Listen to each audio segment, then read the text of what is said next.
The elevator doors had been jammed shut for 3 days, 12 floors above ground in the glass tower of Luxon Enterprises.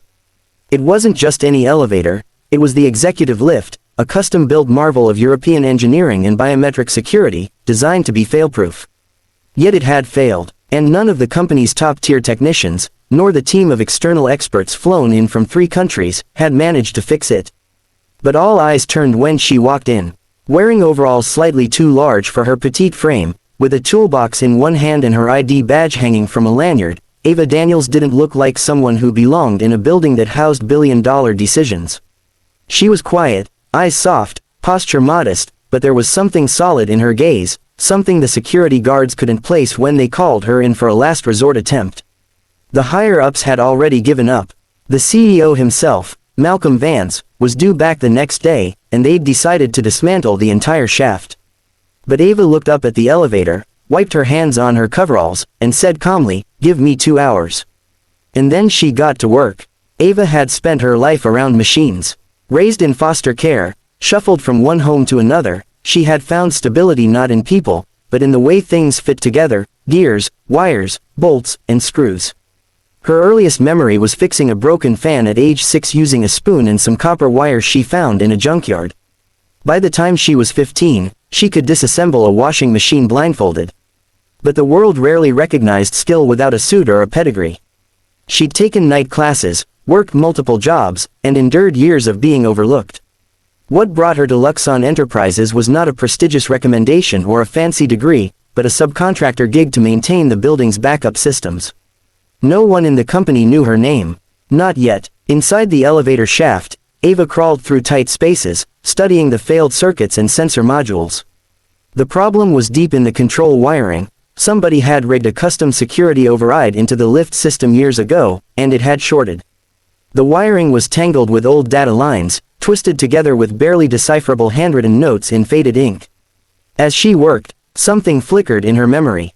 She recognized the wiring pattern. It was almost identical to one she had once seen, many years ago, in a dusty garage where she had spent a few brief but meaningful months with a man who taught her how to fix more than just machines. His name had been Charles. He wasn't her father by blood, but he had given her something even more valuable: knowledge, purpose, and love.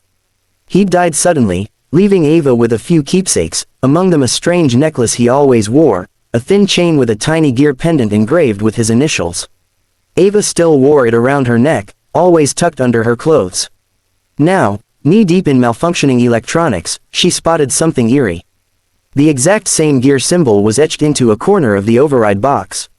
Her hands froze. When Malcolm Vance, the CEO, returned that evening ahead of schedule, he wasn't expecting anyone to be near the elevator. But there she was, dusty, grease-streaked, standing beside the now-functioning lift. "It's fixed," she said simply. The doors slid open with a soft hiss. The lights inside glowed perfectly. Malcolm stepped forward, half impressed, half disbelieving. "What's your name?" "Ava, subcontractor for Tetra Systems." He nodded slowly, his eyes narrowing, until something caught his attention. Her necklace had slipped out as she bent to close her toolbox. The moment he saw it, Malcolm turned pale. He stepped back, visibly shaken. Where did you get that?" Ava looked confused. It belonged to a man who took care of me. Charles Dane." Malcolm's face drained of all color.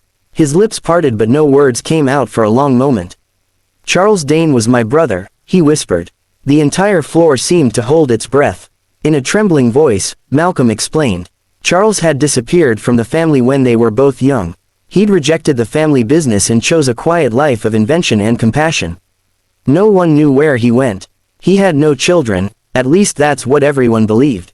And now, standing before Malcolm, was the girl he had raised, wearing his necklace, fixing something no one else could.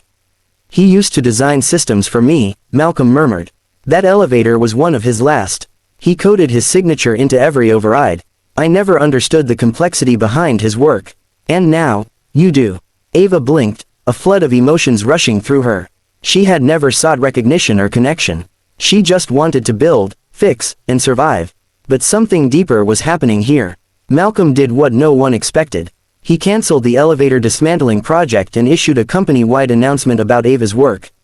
He offered her a position not just as a lead engineer, but as an innovator under a new initiative named after Charles Dane. She refused the fancy office and instead asked to lead a mentorship program, for girls in underprivileged communities, for women with skills who never got the chance. Luxon Enterprises changed that day, not because of technology, but because someone chose not to ignore the quiet brilliance standing in the shadows. Ava's story traveled far. She became a symbol of humility, legacy, and genius hidden in plain sight. The message was powerful. True skill knows no labels. And sometimes, the things that break open the hardest doors, aren't tools or titles, but stories, courage, and the strength to show up one more time.